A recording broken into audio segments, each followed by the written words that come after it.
I wanted to close the conference by talking for just a minute or two about a few things, take your questions, and then we'll have Nikesh come up on the stage and thank everybody as well. I'm really quite convinced that we're just at the beginning of the age of the internet. When I think about all the things that are happening, it's interesting, John Gardner once said, history never looks like history when you're living through it. But in fact, we are at the beginning of something much, much larger than we really understand. The internet is making the world more open, fairer, more prosperous. I'm quite convinced of this. We have lots and lots of data to prove this, but I believe me, we're right. The internet is very transformative. I mean, if you look, the Egyptian uprising succeeded because the web allowed people to sort of talk and communicate and organize in a new way. Look at the Japanese earthquake, right? Look at all the support people were able to muster and help and find people and so forth and so on. In Google, lots and lots of stories here in the UK. Europe's largest online jewelry store launched because of the web.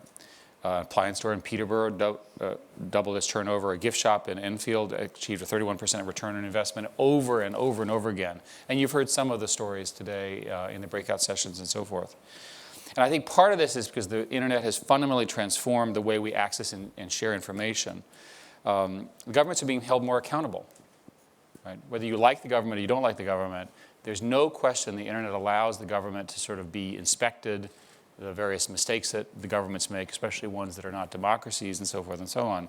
And the only way to resist these movements is massive censorship or massive blocking, which has been attempted and largely fails, I might add. People are empowered through these communities. The saying that one friend told me was, we use Facebook to schedule the protests, Twitter to coordinate them, and YouTube to tell the world. Right? Pretty nice little role for all of us to bring freedom to people who've had a lot of trouble. And what's interesting is that the barriers to human potential, whether it's businesses, it's like low barriers to entry, zero switching costs, reduced costs through cloud computing, all of those are becoming globalized. And anyone can get access to information. The thing that I'm proudest of all of this is that we're in a declining cost industry. And so it used to be that the stuff that we did in groups like this, we would be only talking about the elites, the rich, Western, small populations. But the businesses, the technologies, everything, all the things that we're working on are becoming available to more and more people globally. Depending on what assumptions you make, 1 to 2 billion more people will enter the global conversation through mobile phones over the next 3 to 4 years. Some percentage of those will be smartphones. The prices of smartphones are dropping quite dramatically. We're obviously helping there with our Android policies and so forth and so on. And I would argue that the internet ultimately creates happier societies, and happier societies are safer societies. So there's a pretty big impact on this. And this, of course, continues because of Moore's Law. Moore's Law is going to continue for another 5, 10, 20 years. Mathematically, it's doubling of chip density every 2 years, which is roughly improvements by a factor of 30 or so every decade. Compounding and compounding and compounding. So over 20 years, that's 1,000 times. Do the math. It's really, really remarkable. And we've been talking about this revolution for a long, long time. If you go back, and again, using your favorite search engine, do a little research about people like myself and others said 10 or 15 years ago, we had similar visions, but the technology didn't work. We had to have the broadband revolution. We had to have the wireless revolution. We had the wireless data revolution, all the capital, all the partnerships, all the investments by the telcos, and so forth and so on. And of course, what's happening now is everybody's spending their time talking about new problems and opportunities and issues. Everyone's saying, well, there's this problem or that problem. How do we make the world more open while respecting people's privacy? It's a very important issue, one which society should debate. But it's a topic that's real because of the opportunity that's before us. How do we empower people without promoting anarchy? And nobody wants anarchy. It's the same argument. How do we ensure that the explosion in data, right, which is the sort of thing that's underlying a lot of this, won't overwhelm everybody? It's interesting that one person made the prediction, which I find hard to see as true, but it's worth actually claiming anyway and analyzing. In 2 years, information will double every 11 hours at the current scalable growth rates. Now, obviously, something will hold that back. By the year 2029, $100 will buy 11 petabytes of storage in a hard drive at current density growth rates. That's 600 years, I did the math, 600 years of 24-hour continuous DVD quality video. So you're born, they give you this, and then when you die at age 90 or 100 or whatever, you've only gotten 1/6 and you've been sleeping 1/3 of the time when you was broadcasting the video to you. I mean, it's crazy. It gives you a sense of the scale of what these things can do. So in any case, how do we know that this is a good prospect? Well, what would happen if we turned the internet off right now? Well, people have tried. Would it be worth it? Obviously, without the internet, we would lose this force of democratization and global understanding. And I would argue that the internet is the greatest guarantor of economic growth we have now, globally. That the platform, and we have all the statistics, right? Companies and countries and so forth that are investing in this, they really are getting the economic benefit of broader markets, greater access to customers, greater customer service, greater innovation, faster development cycles, and so forth and so on. And obviously, we would then also lose, if we didn't have the internet, we'd lose the ability to harness all this data that's around there. So all of this has been achieved essentially through innovation. And the innovation that is driving this is the innovation of two young graduate students who break out of Stanford and found Google. There are many, many stories of that, similar and new generation of these. Many people here have similar paths, innovation from new ideas, people who yearn for something that they can't do. These are people who say, why not? Why can't I? Why can't we? Why isn't this possible? As opposed to why, right? It's a different bias, and it's, I think, a fundamental bias. It's interesting that when I think about it, this is my phone. When I was at Sun in 1983, I had a 3M machine, which was 1 megabyte of RAM, 1 megahertz of processor, and 1 megapixel display, and I was the coolest guy around. This thing's got 16 gigabytes of flash, 1 gigahertz of processor, and its camera alone is a 5 megapixel camera. And that's just the model from 3 months ago, and the product cycles are every 6 months. We forget how far this stuff has gone and so forth and so on. It's funny, I used to say to myself, I just dreamt of having 1 megabit continuous connection, because then I could do my email when I was wandering around Europe and so forth and so on. Today, of course, I'm not satisfied. I want 10 megabits. Well, now with LTE, which was, of course, a European GSM standard, its spec is around 50 megabits, and the measured performance on the LTE networks is somewhere between 20 and 30 megabits, and it works, right? Google is, among other things, investing in truly gigabit speed fiber networks, right, to the home and for businesses and so forth. It just continues. Think about what we're going to do with all of those. So from my perspective, when I put all this together and I add all this, you've got innovation, which has to be adopted by society. And look at the numbers. I mean, you've got YouTube's growth, right? I've got the numbers. Every minute, there's 35 hours of new content uploaded. Think about it. Instead of wasting time watching television, you can waste your time watching the internet, right? Basically, it's a truly global phenomena of a scale that we've never seen. Android, 400,000 devices activated every day. And that number, again, is growing very dramatically. It's now in the #1 position. Chrome, 160 million users, and growing, again, it's doubled from the last year, and on and on and on. So my point here, and I'll finish, is to say that we're in the midst, I think part of the reason that you're here, part of the reason we're here, is that we're in the midst of something much larger than any of us, and much larger than the companies we represent. It's something which is transformative at the societal level, at the economic level, and I would argue it's something that's really better for society at every level from the standpoint of democracy and peace and making the world a better place. So with that, what I thought we would do is ask for maybe questions or comments. People have been sitting around for a while. Questions on this or anything else. So who would like to ask a question?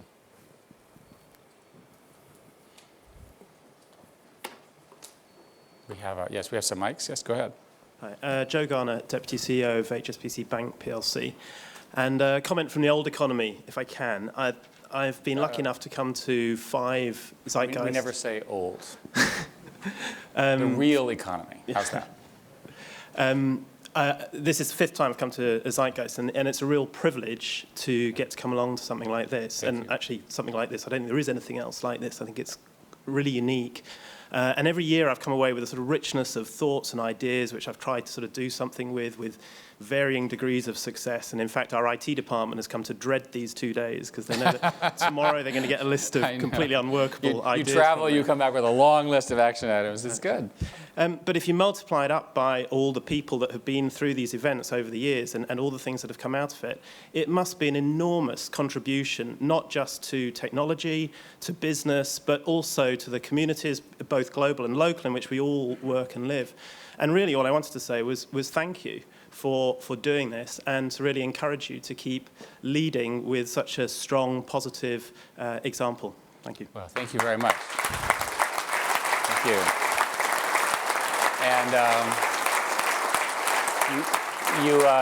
you stole my ending line, but Lorraine and Nikesh and the team that puts this together, this has turned out to be a great success for Google because we like to lead with ideas, right? We actually just if you think about the power of ideas and think what they do, smart people take new ideas and they change the world, right? And that's why you're all here. And this is videotaped and, as you know, broadcast. And a lot of people watch this on our favorite television station, YouTube. More questions or comments on this or anything else? We will wait until someone asks a question. Yes, yes, sir. Do you mind using the mic so that they can hear you on the video? And we have a mic here and a mic here and one over there. Cool. Can everybody hear me okay? Yes, go ahead. Cool. I'm in London, and my name's Richard, and I'm one of the 12 young minds Zeitgeist. And it's the first time ever, actually, that Google Zeitgeist actually had young people at the event. And I'd just like to say thank you. I think it was Amy, who works for Google, who helped put this together. And credit must go also to Liberty, who conducted the search. One of the things I'm really interested to hear about is how exactly young people who want to get involved, but might not quite, be within Google to take part in your Dragon's Den sessions, actually get their ideas inside Google and help, change the world around us. The second thing I'd like to know is, what is your vision for the world in 2040, which I'm sure that many of myself and my other 11 colleagues will actually be helping to shape? What is your vision? Well, I hope to be around in 2040, so I will. We'll come back to that. The simplest way to help is to start to use the platforms that Google and others are building, and to use them to do something important. Strategically, the industry is moving to a standard called HTML5, which is a new browser standard. And so if you were, for example, to start building knowledge bases and systems that used HTML5, which would run on all of the Google properties as well as all of our competitor properties, you could take your ideas and you could get an audience of literally a billion people on all the phones and so forth and so on. And that's the simplest sort of thing that you can do in the short term. In terms of idea generation, we run lots and lots of ways of talking about things. Jared, of course, is doing Google Ideas. We have many other initiatives like that. But I always like to say you need to either yourself or have someone working with you be able to use these platforms, and I'm including people like Facebook and Apple and so forth and so on, to get your idea across, to do your data collection, to actually have an impact. You have to put some work into it in addition to making the idea itself, right? Ideas by themselves don't happen. It's idea plus implementation. And if your idea is good, you'll be amazed how many people will come along and help you. In Google's case, we have this 20% time notion. So if you were an engineer at Google, what would happen is you'd have this brilliant idea, 20%, and you'd show it off to your friends, and you'd be amazed how many of them drop their 20% time, and all of a sudden they're working full time with you, and then a whole new product line comes. That's how innovation works at Google, and I think it's a pretty good model for everybody else. With respect to the world in 2040, it's actually worth, we're doing some work on this, trying to think about the compounding. There's an error that is made by, and you did it with some of the numbers that I did, just to sort of show you the math, that compounding rates don't continue forever, right? That there are various asymptotes to the numbers. But a reasonable expectation would say a couple of things. That the global structure of sort of the 4 to 5 large horsemen that sort of run the globe, which will be India, China, the European Union, obviously including Britain, and the United States, and maybe 1 or 2 others, are probably going to be even more interconnected economically, socially, culturally, and so forth, because the stakes are huge for them not to be. The second thing is that if you compound in 2040 the rate at which technology is moving, and you make a reasonable assumption about the expansion of Moore's law, and even if it slows down, you have essentially the distinctions between media transmission types all go away. Everything is just bits. It's all available on these fiber optic networks. Fiber looks like it has no limit of bandwidth, no measurable limit of bandwidth, and so essentially all that fiber that's been put in the ground will mean that you have essentially access to everything all the time at huge amounts of bandwidth. So HD quality television, everything that you think of over the air and now in the ground. And the devices, of course, will continue to be these assistants. And one way to think about these devices is that the devices do things that you're not very good at. So for example, they have perfect memory. They remember everything, they take pictures and so forth, and they can predict things. So one thought that's going around in the industry is that what you really want your phone to do is to help you have a better life, right? We certainly agree with this. So what are the things that the phone can do? And this is all with your permission, right? I want to say that. It can suggest places that you should go. It should understand what your choices are. It should understand the things that you care about. It can introduce you to like-minded people and serve to you as a way of making your life even more rich. So that's another model. There's a lot of other changes going on that since you asked a world question, it's clear, for example, that there will be a whole revolution in manufacturing and in essentially 3D printing. So all sorts of ways of getting custom. So think of it as the era of mass customization, where each and every one of us has our own unique products. So you can imagine a synergy where these devices sort of know roughly what you want. They suggest things you should buy. Those things are manufactured for you, and they're delivered to you very, very quickly. So the economics here, of course, it's always risky to predict so far in the future. The next revolution, which I'm not really an expert in, has to do with biology and synthetic biology and all the things that we're going to learn about life and human processes.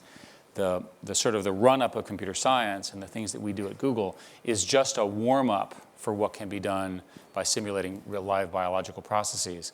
And out of that are likely to come cures for all of the significant diseases, all the issues that people face in life and aging and so forth and so on. It's a very, very positive view. And I think what happens is people listen to this and they say, well, what's all the negatives? There are negatives in this vision, but they're completely overwhelmed by the reduction in death, the increase in knowledge and the increased empowerment, the empowerment of women, all the kind of issues that we've been working on for so long. That continues for a long time. Some more questions?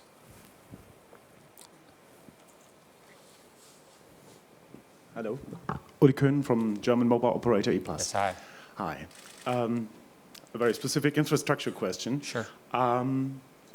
If you mention, and I agree, that access infrastructure has played an important role for the success, of course, of Google, but of course for the spreading of the internet worldwide. And let's assume for a while that operators, neither wireless or landline, don't have that innovation kind of gene. That I would assume they don't have that in their DNA as well as the over-the-top players do have. Do you think this could become a roadblock for further expansion and further value creation from the internet, that those infrastructure growth will not continue the same way because of the monetization problems that the infrastructure providers may have? So the background here is we've spent a lot of time talking to the telecom operators globally, and our relationship is always sort of love-hate in the sense that we are codependent. We need them. They are access to our customers. They need us because we're driving their revenue. And the reason we're driving the revenue is all of the revenue growth is in wireless data, data plans, and so forth, which are internet-based. So if you go back to my fictional scenario, if you turned off the internet, all that demand would go away, and there's no money to be made now in voice calling because of the advancement of technology. And I think that this stress will continue. The good news is that the Moore's Law benefits of signaling and the switching and routing continue. And so, for example, the conversion to LTE is roughly 4 times more cost efficient per subscriber. Right? You would know the exact numbers in your operation, but the rough industry calculation is 4 times because you get twice as much compression and you get reuse of the bandwidth, and you bought the stuff at auction, and the stuff has a longer life, and you can depreciate it over a longer period of time and all that kind of stuff. So the fact of the matter is that that move to LTE provides tremendous data bandwidth for us as consumers, but also operating efficiency for the operators. I think everyone is concerned that we're going to run out, right? Which is the real question. And what do you do when you run out? And the bond markets have been on and off about funding additional fiber and so forth and so on. There's estimates that wireless data will run out in the US in 2015, 2016. And I would argue that there are plenty of new technical solutions to help us address that.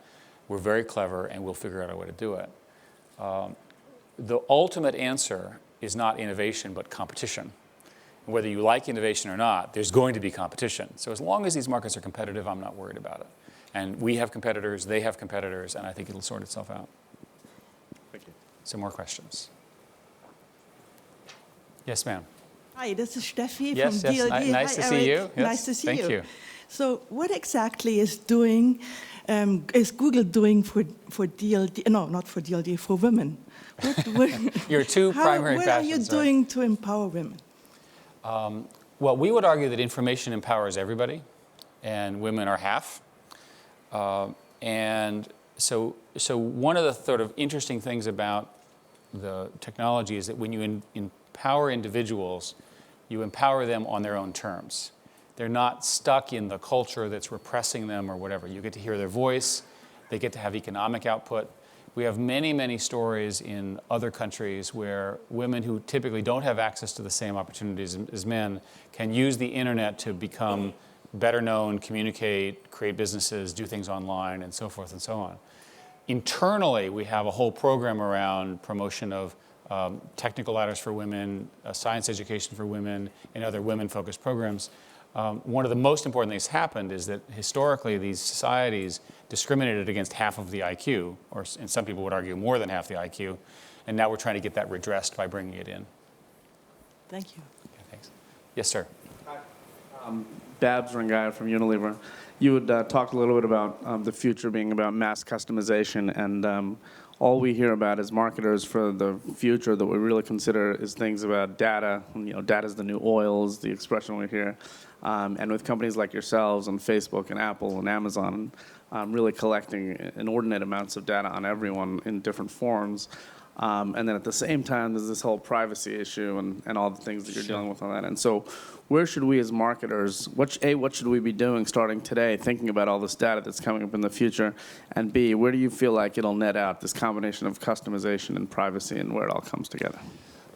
Again, the privacy question is a societal question. It's not a Google question.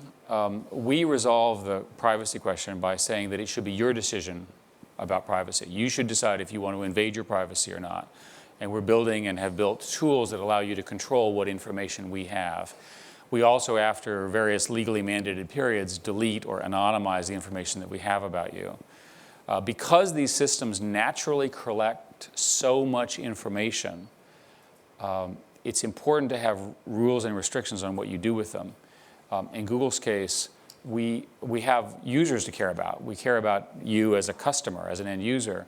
And so we have all sorts of commitments to you about not misusing that information. So we're unlikely, and I think it's fair to say, will not be a very good choice for the kind of mass aggregate data kind of marketing that people talk about that is possible on the internet, because it would violate our end users' trust, if you will.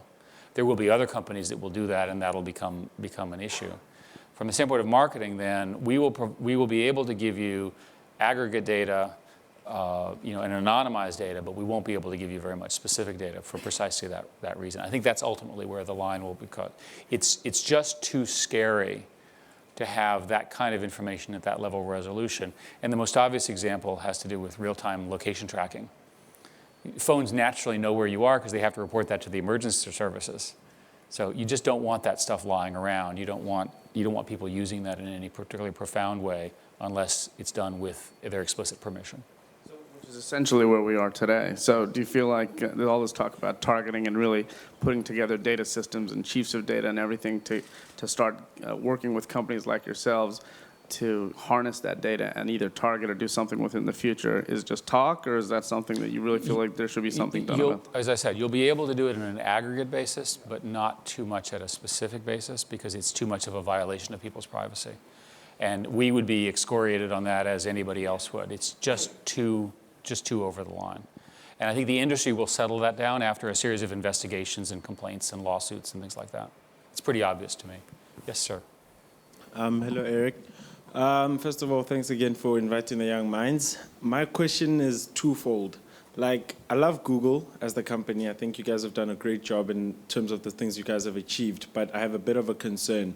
what exactly are you guys doing to prevent yourself from becoming a huge monopoly which ends up tripping over itself? I mean, we've seen Microsoft go from the hero all the way to becoming a company that's just huge and entrenched in the market simply because of the network that they have, and we can't get rid of them. It's going to take years for any other company to come and replace them slowly unless they improve their product.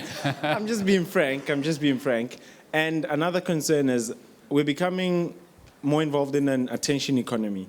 And as you said, Google deals in information. It's all about selling information and making it available to people, sometimes for free, sometimes for a price.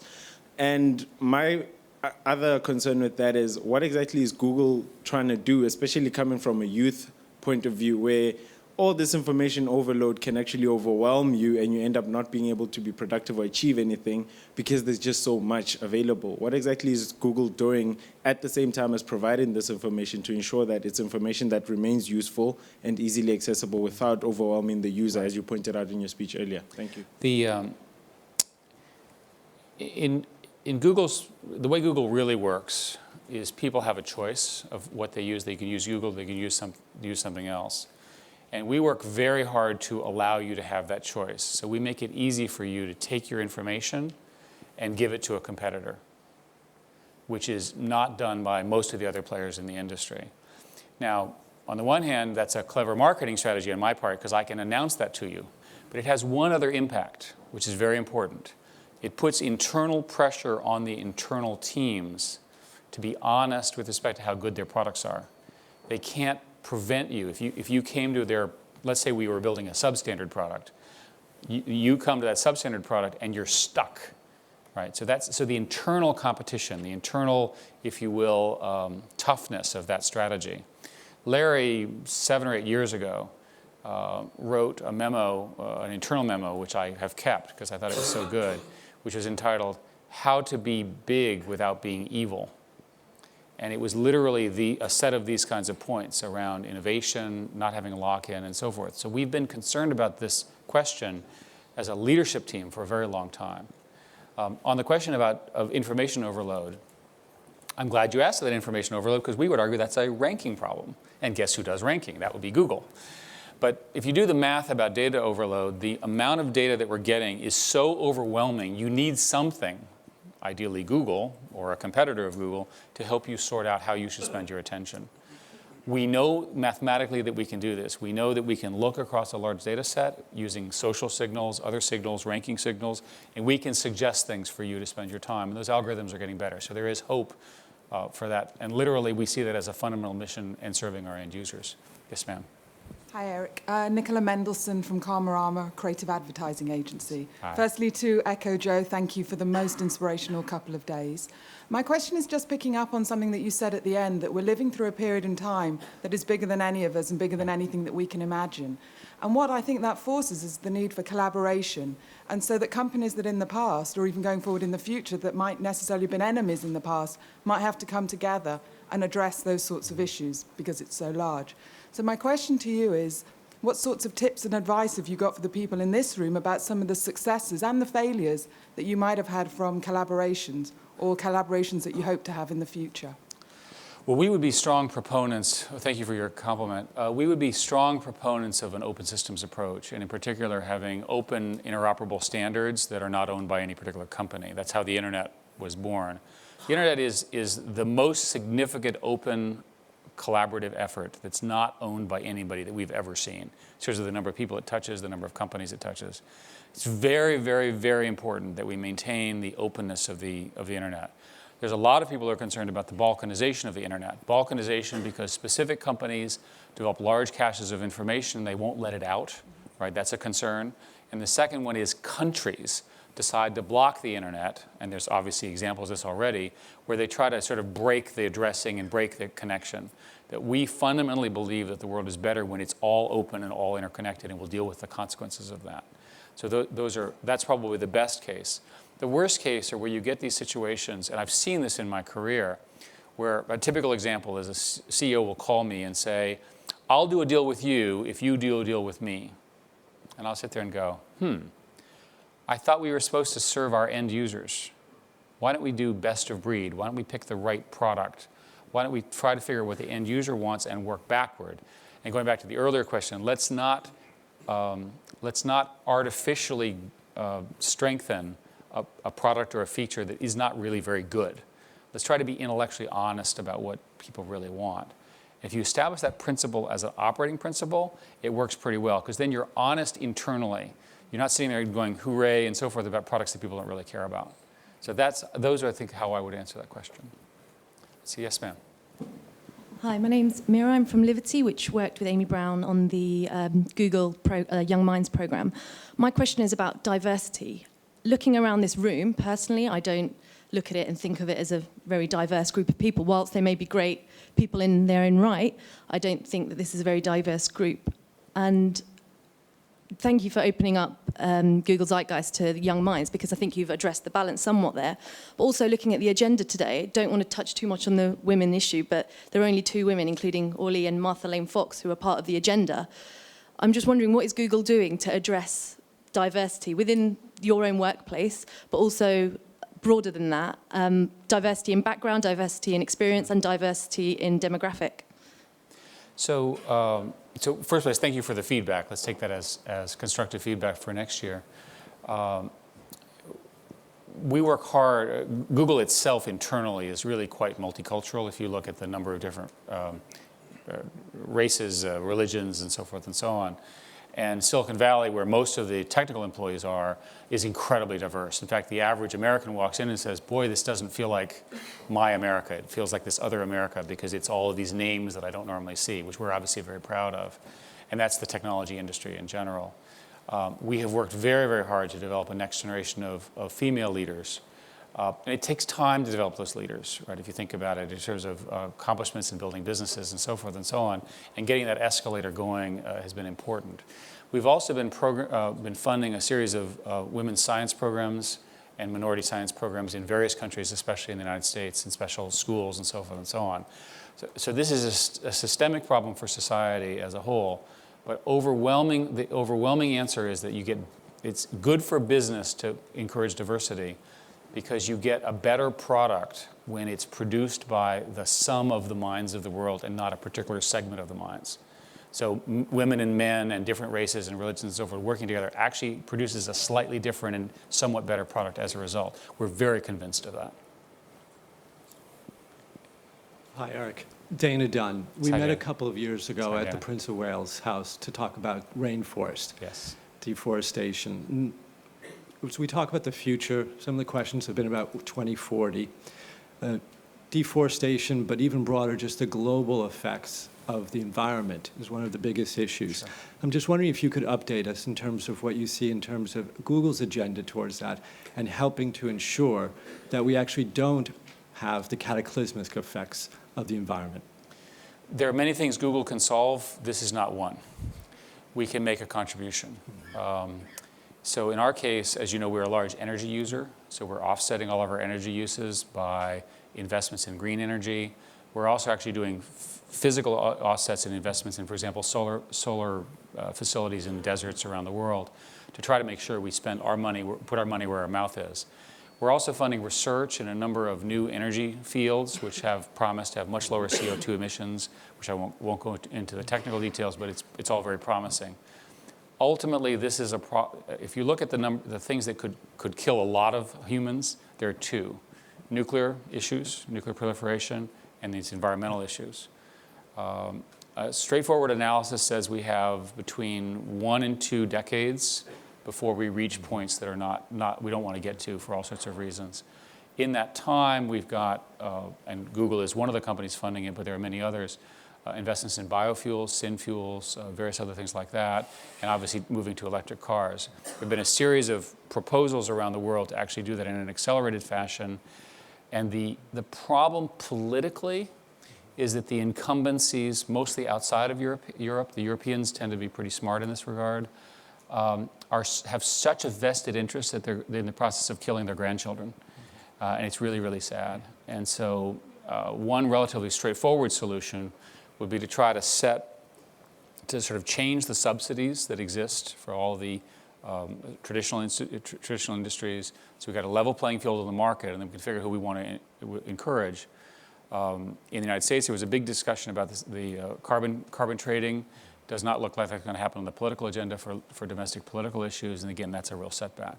So we've taken a pretty strong position that this is a big deal, that we can help with information, with our own investment, but ultimately this is a big deal.